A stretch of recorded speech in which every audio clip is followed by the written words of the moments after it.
మీ పేరండి? నా పేరు శ్రీనివాస్. ఓకే, ఎన్ని సంవత్సరాల నుంచి ఉంటున్నారు ఇక్కడ? ఇక్కడ 20 ఏళ్ళ మట్టి ఉంటున్నాను. ఓకే, అంటే గత కేసీఆర్ ప్రభుత్వ పాలన చూసారు 10 సంవత్సరాలు. సో ఆయన పాలన ఏ విధంగా ఉండే, ఇప్పుడున్న రేవంత్ రెడ్డి పాలన ఏ విధంగా ఉంది? రెండు పర్వాలేదు, మ్యాక్స్ చేసుకోవచ్చు.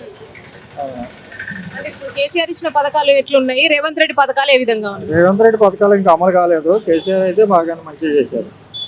అంటే ఇప్పుడు రేవంత్ రెడ్డి కూడా మేము ఇచ్చినటువంటి హామీలు అయితే నెరవేరుస్తున్నాం అంటున్నారు కదా. టైం పడుతుంది మేడం. ఇక్కడ బై ఎలక్షన్స్ రాబోతున్నాయి. సో అంటే మీ ఓటు ఎవరికి ఉంటుంది, ఏ పార్టీ నుంచి గెలిస్తే బాగుంటుంది? కాంగ్రెస్ వస్తేనే బాగుంటుంది అనుకుంటున్నారు ఇటు అందరు జనం.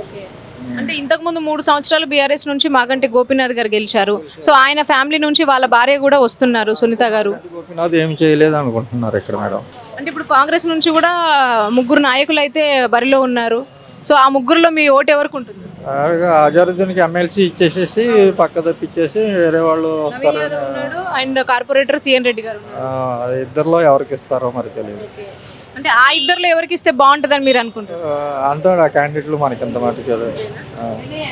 ఇక్కడ అభివృద్ధి పనులు ఏ విధంగా జరుగుతున్నాయి? అభివృద్ధి పనులు అయితే రేవంత్ రెడ్డి వచ్చినప్పుడే బాగుంది. బీఆర్ఎస్ ఉన్నప్పుడు ఇవన్నీ డ్రైనేజీలు ఇవన్నీ మొత్తం ఏమి లేవు, అసలు క్లీన్ చేసేవాళ్ళే లేరు. రేవంత్ రెడ్డి వచ్చిన తర్వాత మొత్తం క్లీన్గా ఉంది.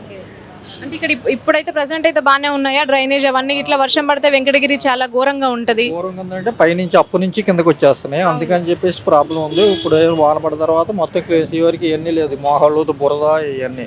రేవంత్ రెడ్డి వచ్చిన తర్వాత చాలా బాగుంది, డ్రైనేజీలు కానీ ఇవన్నీ. ఇక్కడ కాంగ్రెస్ పార్టీని గెలిపించుకుంటారు? ఈసారి కాంగ్రెసే. Okay uncle, thank you.